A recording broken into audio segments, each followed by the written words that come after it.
আল্লাহর যুবকেরা মা বাবারে কষ্ট দেয়নি, মা বাবারে কষ্ট দেয় আছে আছে আছে, হয়তো কম, হয়তোবা নাও থাকতে পারে। আপনাদের বিরাল্লার মানুষ আসেনি, ছেলেরা মা বাবাকে কষ্ট দেয়, যদি দিয়ে থাকে তাহলে তাদের জন্য একটু ওয়াজ করার দরকার আছে না নাই? এলাকায় এলাকায় এলাকা এলাকায় মা বাবার কষ্ট দেখলে নিজের চোখের পানি ঝরে পড়ে। এই যদি হয় মা বাবার শেষ পরিণতি, তুলে সন্তানের কি দরকার? কত বাবা মা বৃদ্ধাশ্রমে, অথচ ছেলেরা বড় বড় অফিসার। ওই দিন দেখলাম টিভিতে 5টা সন্তান, 5টাই সরকারি অফিসার, মা বৃদ্ধাশ্রমে, টিভিতে দেখেছি। আমার ওয়াজ আপনাদের কাছে খারাপ লাগে? হ্যাঁ যুবক, বাস্তববাদী, একদম বাস্তববাদী বক্তব্য দিচ্ছেন। আল্লাহ রাসূল বলেছেন, paradise of the child under the feet of the mother. মায়ের পায়ের নিচে সন্তানের জান্নাত।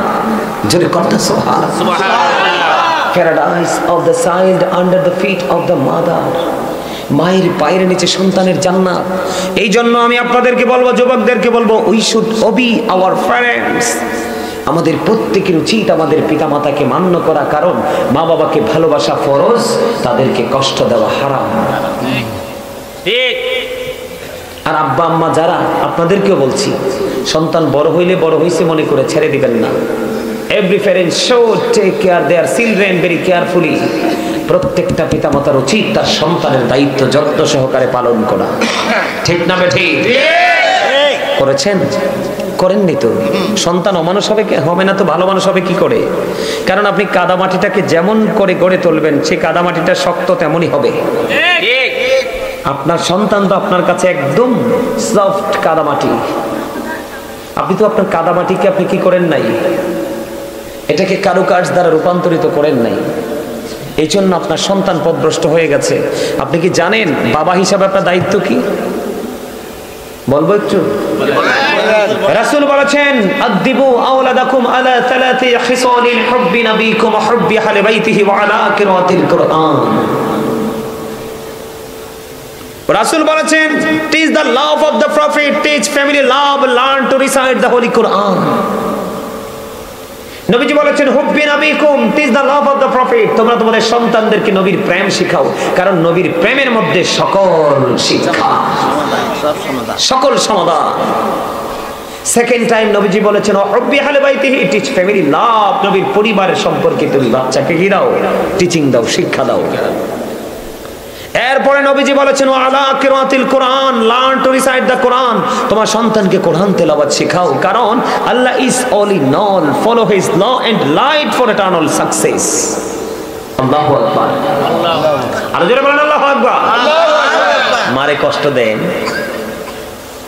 আমি আজকে আবার বাবাকে নিয়ে শুরু করব। এখনকার ছেলেরা বাবাকে অমূল্যায়ন করে না। ঠিক। আমার নবীর কাছে একজন এসে প্রশ্ন করলেন, ইয়া রাসূলুল্লাহ, ইয়া হাবিবাল্লাহ, নবী গো, ও প্রাণের নবী, যুবক তোমরা খেয়াল করে শোনো, তুমিও একদিন বাবা হবে রে। যেদিন বাবা হওয়ার পরে সন্তানের আঘাত পাইবা, সেদিন বুঝবা তোমার আঘাত বাবার কলিজায় কেমন করে তীরের মতো লাগছে। আমার নবীজির কাছে একজন এসে প্রশ্ন করলো, ইয়া রাসূলুল্লাহ, আমার বাবা আমার উপার্জিত সম্পদ নিজের মতো করে খরচ করতে চায়। খেয়াল করেন, সন্তান আরজি নিয়ে গেছে কার কাছে? অভিযোগ নিয়ে গেছে রাসূলের কাছে। নবী গো, আমার উপার্জিত অর্থগুলো বাবা নিজের মতো খরচ করতে চায় গো নবী, আমি কি করব? আমার নবী আবার একটা ডাক দিয়ে বললেন, শুধু তোমার উপার্জিত অর্থ নয়, তুমি নিজেও তোমার বাবার সম্পদ। জি তো বলতে পারলেন না? বাবা আমার ওয়াজের পক্ষে নাই আপনারা, না? তো জিটা ভালো করে বললেন না। কি মজার কথা খেয়াল করছেন? তুমি গেছো আমার টাকা খরচ করে আমার বাবা। আমার নবী কই, তোমার টাকা না, শুধু তুমিও তোমার বাবার সম্পদ। বাবা তোমাকে যেমনি মন চায় এমনি নাচাবে, না শব্দ ইউজ করতে পারবা না। এটার নাম হলো বাবা। আমার নবী বলেছেন, যেই সন্তানের প্রতি বাবা বাধ্য, বাবা নারাজ, ও বীর আল্লাহর যুবকেরা শুনে রেখো, তোমার বাবা যদি তোমার উপর নারাজ হয়, আমার নবীজি বলেছে আমার আল্লাহ তোমার উপর নারাজ। তুমি দরখাস্ত দিতে পারবা, চিঠি লিখতে পারবা, জীবনের শুরু থেকে শেষ পর্যন্ত একটা চিঠির জবাবও আমার আল্লাহ দিবে না। আমার আল্লাহ তোমার চিঠির জবাব দিতে প্রস্তুত নয়। আল্লাহ কেন প্রস্তুত নয়? আল্লাহ রহমীয় বাণী লৌহে মাহফুজের কোরআন, যেটাকে বলা হয় দা হোলি কোরআন। আল্লাহ কয় বান্দা আমার ওই কোরআন, এই কোরআন আমি আল্লাহর জবান, আমি আল্লাহর কথা। তোমরা তোমাদের বাবা মার মর্যাদা কত বেশি রে, ওই কোরআনের দিকে চোখ মেলে তাকিয়ে দেখো। আমার আল্লাহ বলেছেন ওয়াবুদুল্লাহ ওয়ালা তুশরিকু বিহি শাইয়্যান ওয়া বিল ওয়ালিদাইনি ইহসানা। তোমরা আল্লাহর ইবাদত করো, আল্লাহর সাথে কাউকে শরীক করিও না, কোনো কিছুকে শরীক করিও না। ওয়া বিল ওয়ালিদাইনি ইহসানা, মা বাবাকে ভালোবাসতেই থাকো। এর জন্য আমি একটা কবিতা লিখছি, বলবো? এটা লিখেছি ইংলিশে। I love my country, I love my land, I love my mother fathers, I love my friends. মারহাবা কর না কেন? আমি আমার দেশকে ভালোবাসি। Love my country and countries people. আমি দেশকে ভালোবাসি, দেশের মানুষকে ভালোবাসি, কারণ আমি তোমার, তুমি আমার। কথা বলে না কেন? কথা বল না। বিদেশি যদি একটা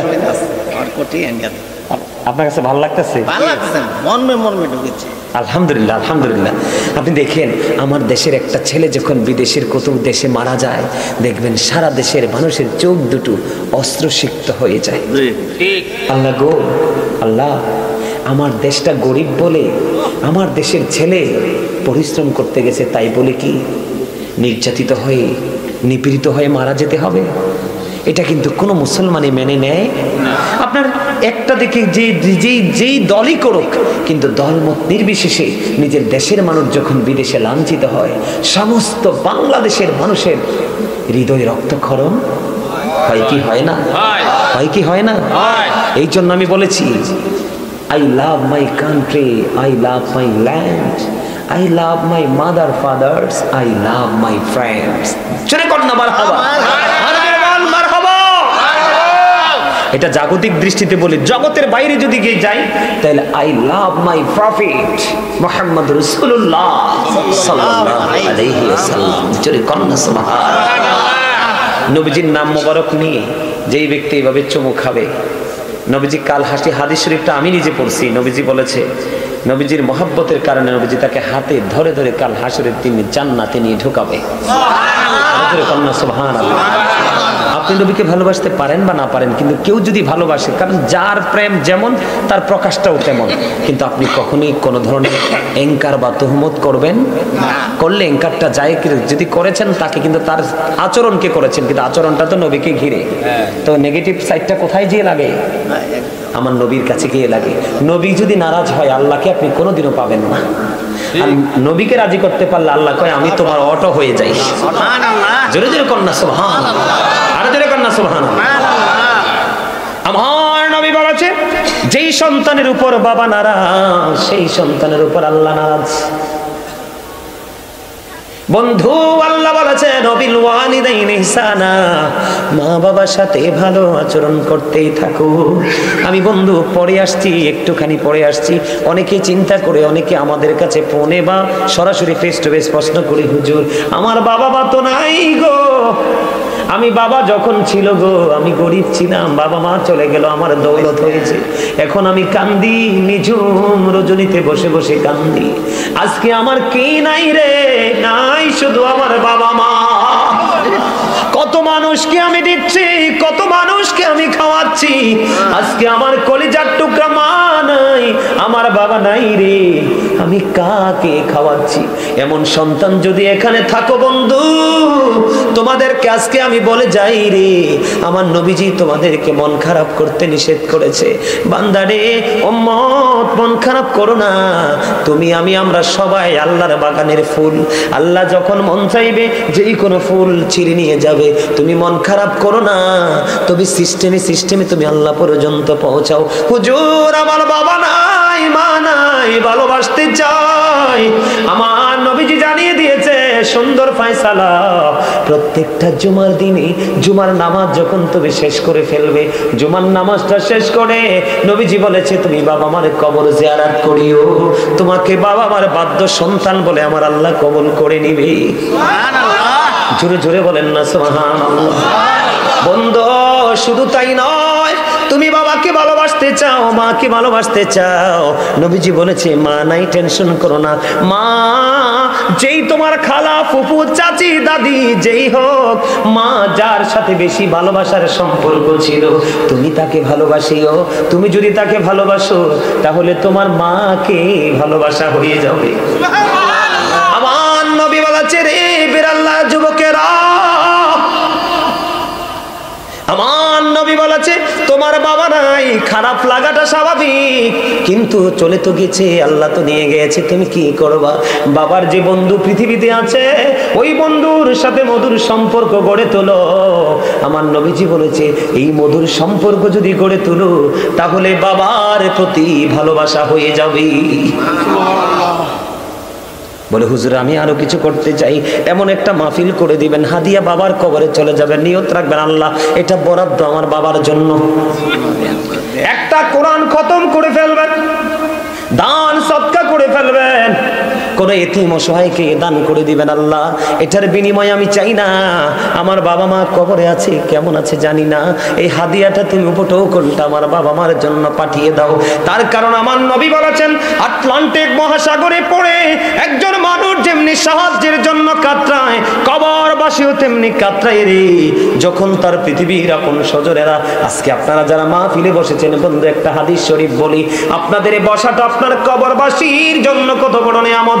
বিশেষ করে যারা আজকের আয়োজন করেছেন টাকা দিয়ে পয়সা দিয়ে, তাদের মর্যাদা কত, তাদের আপন স্বজন কবরে কত সুখে আছে।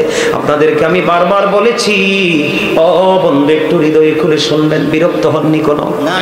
আমার নবীজি বন্ধু হাঁটতেছেন সাহাবীদের কিনে, হঠাৎ করে দেখতে পাইলেন নবীজি দাঁড়িয়ে গেলেন, খেজুরের ডাল ভেঙ্গে দুইটা কবরের উপর ভেঙ্গে গেড়ে দিলেন।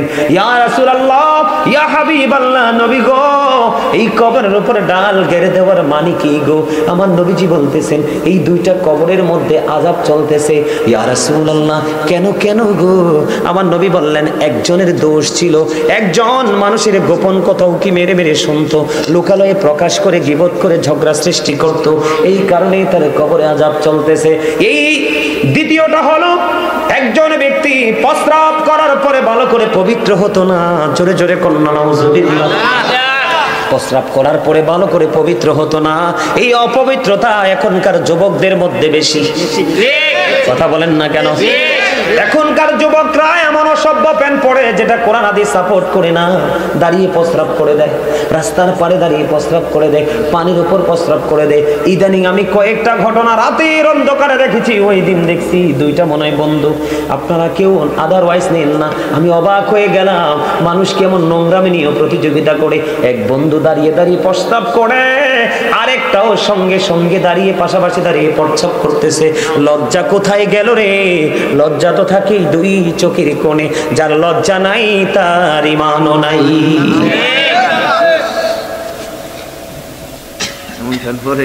এবার নবীজি ইয়া রাসূলুল্লাহ দুইটা কবরের মধ্যে আযাব চলতেছে বুঝতে পারলাম, কিন্তু খেজুরের ডাল দুইটা কেন কেটে দিলেন? নবীজি বললেন খেজুরের ডাল দুইটা যতক্ষণ পর্যন্ত ওই কবর দুইটার উপরে সবুজ থাকবে ততক্ষণ পর্যন্ত আমার আল্লাহর জিকির করবে, আর যতক্ষণ জিকির চলবে রে ততক্ষণ এই কবরবাসীর কবর আযাব আমার আল্লাহ বন্ধ করবে। আজকে আল্লাহর আশেপাশে যতগুলো কবর, সকল কবরবাসীরা খুশি, আপন স্বজনদের জন্য তারা দোয়া করতেছে। বন্ধু যেদিন আপনি ওই কবরে চলে যাবেন, সেদিন আপনিও সেটা ফিল করতে পারবেন, কিন্তু কিছু করার থাকবে না। বুদ্ধিমান যদি হন এখনই কিছু আয়োজন করে নিয়ে আজকের পর থেকে অন্যদিন যেভাবে তুমি পবিত্র হতে, আজকের পর থেকে তুমি একটু চিন্তা করে তুমি প্রস্রাব করে পানি না খরচ করে হাঁটা দিয়ে দেখবা, একটু পরে তোমার প্রস্রাব বের হয়ে আসবে। কারণ পুরুষের প্রস্রাব এত সহজেই শেষ হয় না। যুবকদের উদ্দেশ্যে বলছি, যুবক তোমরা শোনো, সাদ বিন মুআয রাদিয়াল্লাহু তাআলা আনহুর ইন্তেকালের পরে নবীজি তার কবরের পাশে দাঁড়ায় দোয়া করতেছেন। কেন গো নবী? নবী বলতেছে, সাদ বিন মুআয এমন একজন বুজুর্গ লোক ছিলেন, এমন একজন আল্লাহওয়ালা ছিলেন, এমন একজন বুজুর্গ লোক ছিলেন যার ইন্তেকালের পরে, কিসের পরে? যার ইন্তেকালের পরে যার জানাজায় 70,000 ফেরেশতা অংশগ্রহণ করেছে। সুবহানাল্লাহ। ইয়া রাসূলুল্লাহ, যার জানাজায় 70,000 ফেরেশতা অংশগ্রহণ করে গো, তার কবরে আযাব কেন গো? নবীজি বলেছেন, তার নেকের পাল্লা, আমলের পাল্লাটা যদিও ভারী, এই কারণে ফেরেশতা 70,000 তার জানাজায় এসেছে, কিন্তু তারপরেও তার আযাবের সম্ভাবনা আছে। কেন রে?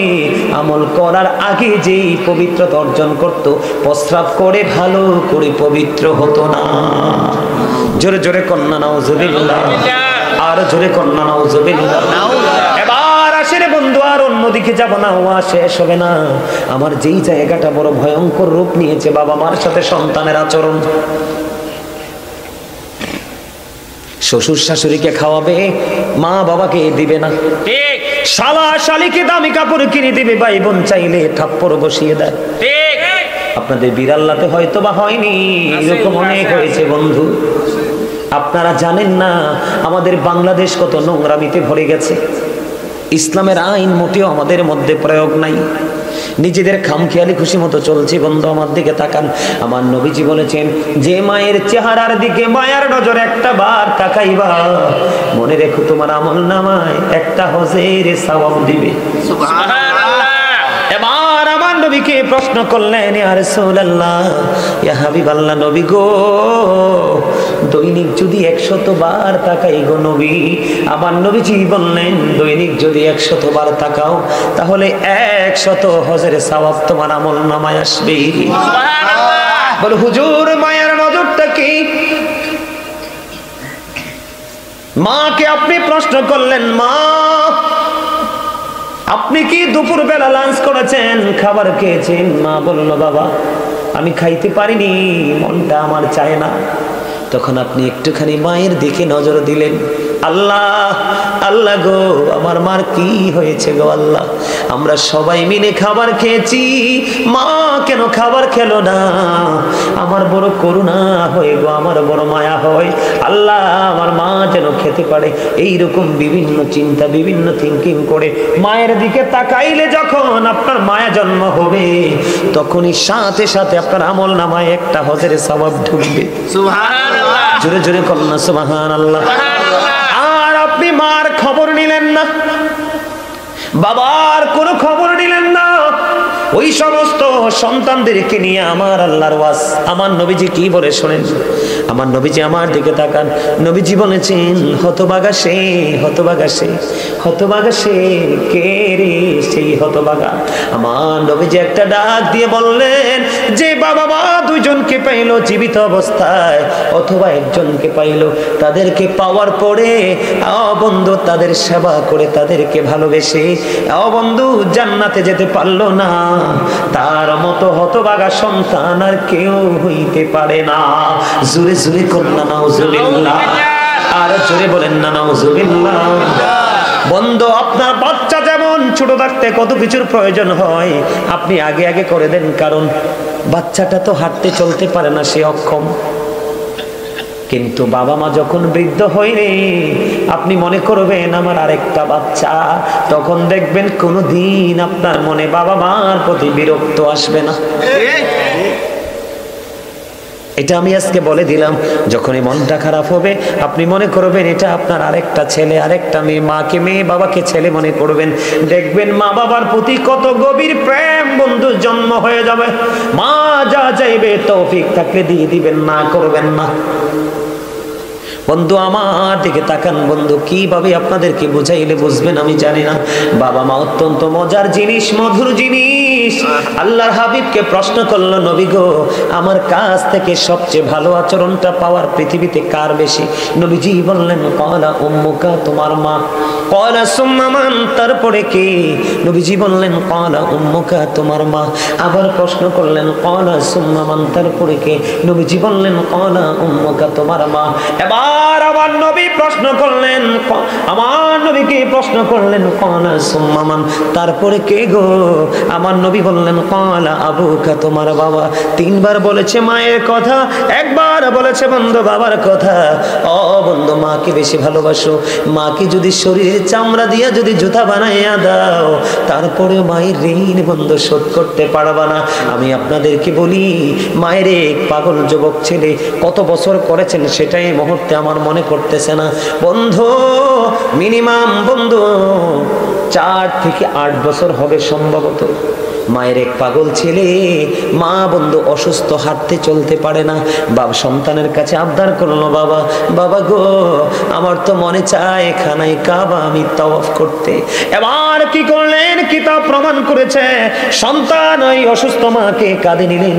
কাঁধে নিয়ে বন্ধু বছরের পর বছর, বছরের পর বছর খানায় কাবা তাওয়াফ করলেন। খানায় কাবা যখন তাওয়াফ করলেন, করানোর পরে বন্ধু সাদিকুত তাইয়ার নামক এক আবেদকে প্রশ্ন করলেন, আপনি বলে দেন, আমি বছরের পর বছর, বছরের পর বছর, কত বছর আমি আমার মাকে কাঁধে করিয়া খানায় কাবা আমি তাওয়াফ করিয়েছি। আপনি বলে দেন না, আমি যে মায়ের স্তন চেপে ধরে দুধ পান করেছি, এই দুধের ঋণ শোধ হয়েছিনি। এবার ওই সাদিকুত তাইয়ার একটা ডাক দিয়ে বলে, বন্ধু তোমার হায়াত যদি 50,000 বছর যদি হয় রে, 50,000 বছর যদি মাকে কাঁধে করিয়া তুমি যদি ঘুরাও, তুমি একটা নিঝুম রাত্রিতে মা প্রস্রাবের মধ্যে পড়ে রইল, তোমার কষ্ট হবে বলে তোমার ঘুম ভাঙালো না।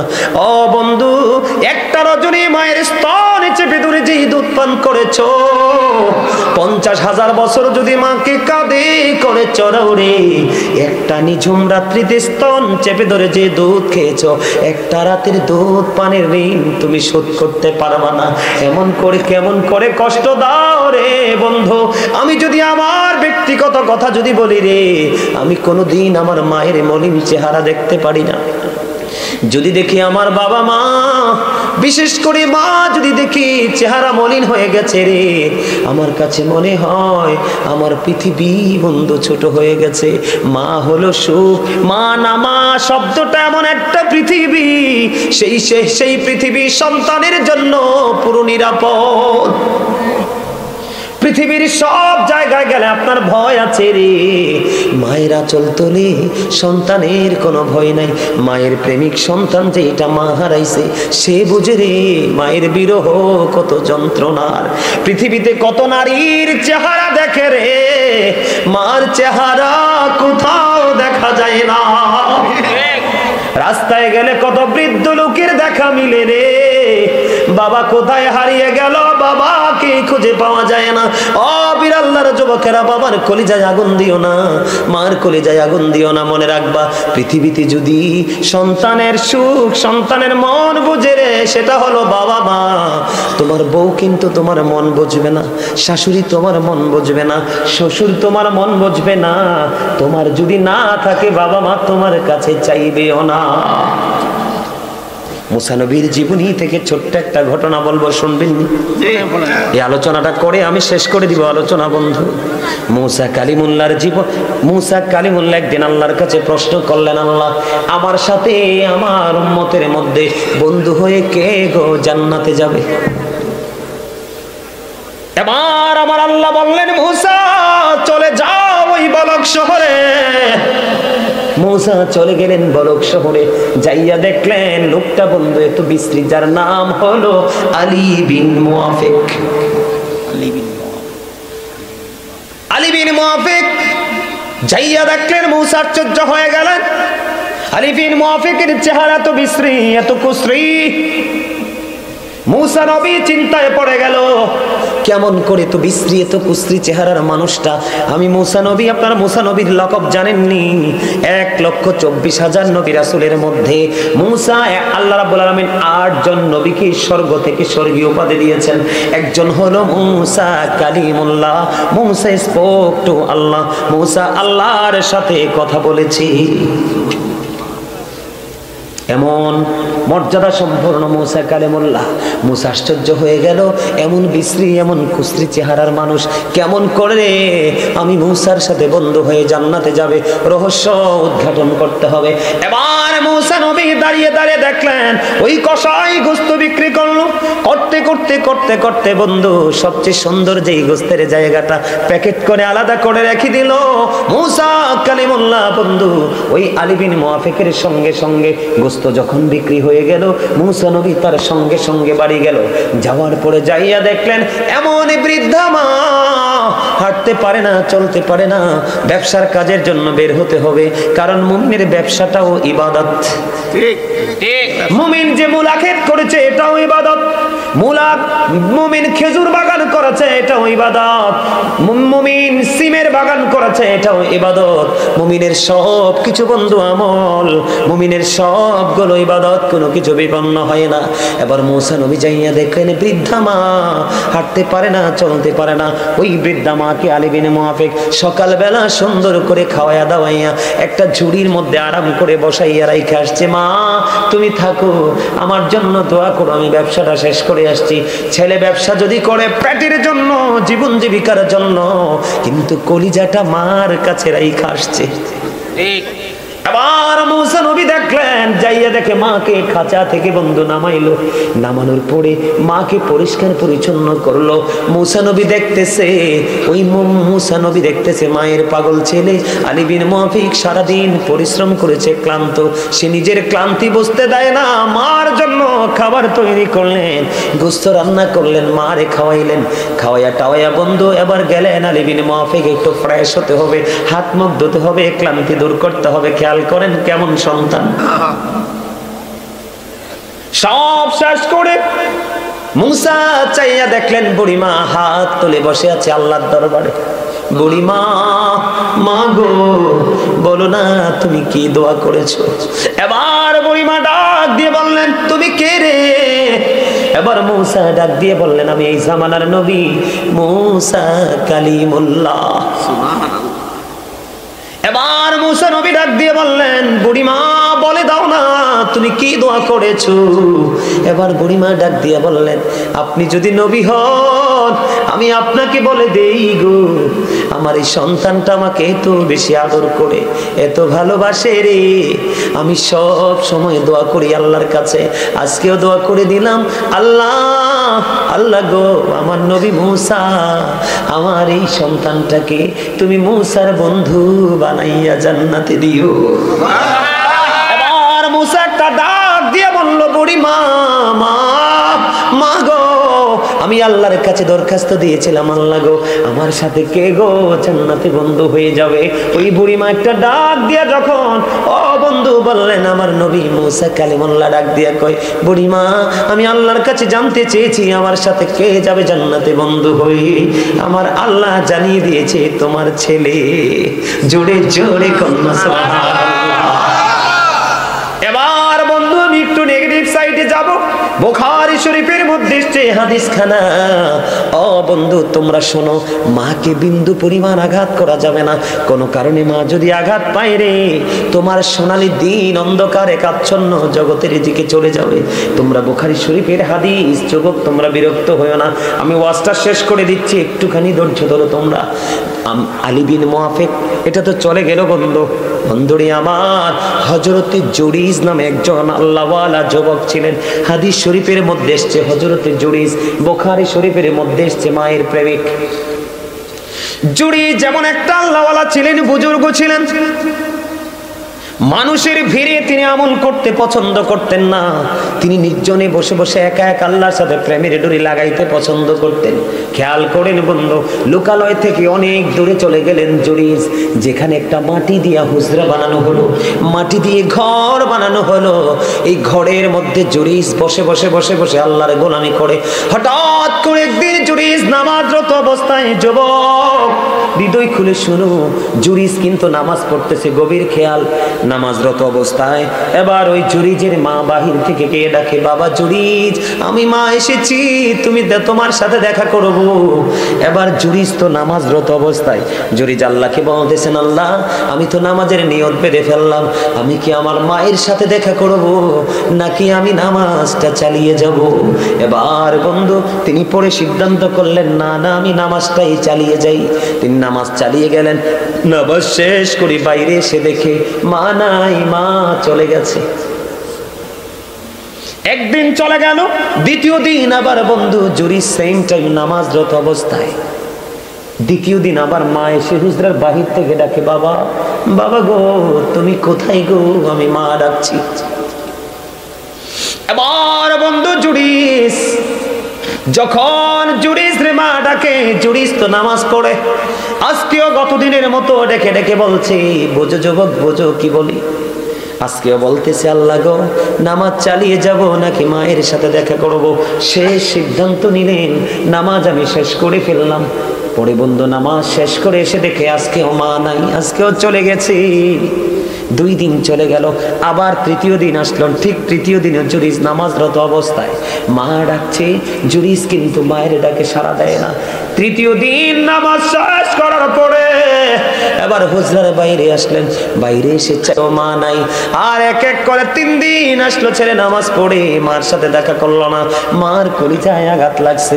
হাদিস শরীফের মধ্যে এসছে, মা তৃতীয় দিন যাওয়ার সময় বলেছে, আল্লাহ আমি একে 3 দিন আসলাম, ছেলেটা দেখা দিল না, তাকে বেশ্যা মহিলার মুখ না দেখাইয়া মরণ দিও না।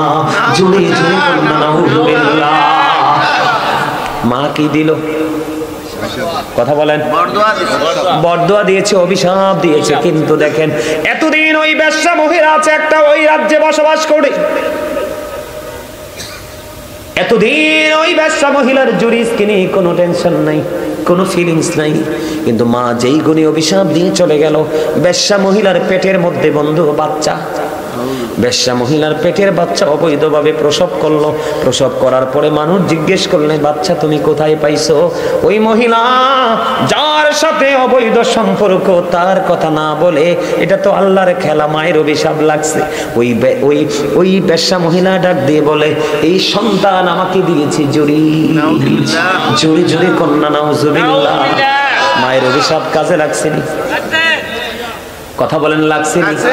মা কি বকা দিছে? কথা বলেন না, কোনো বকা দিছে? আল্লাহর গোলামিতে আছে রে। ও বন্ধু, বেশ্যা মহিলার মুখ না দেখাইয়া মরণ দিও না, মায়ের অভিশাপ। এবার যখন জানতে পারলেন, দেখবেন চোর চুরি করলে কেউ কিছু বলে না, ইমাম সাহেব একটু দোষ করলে কিন্তু সমালোচনার ঝড় বয়ে যায়। ঠিক তেমন হলো জুরিজের বেলায়ও।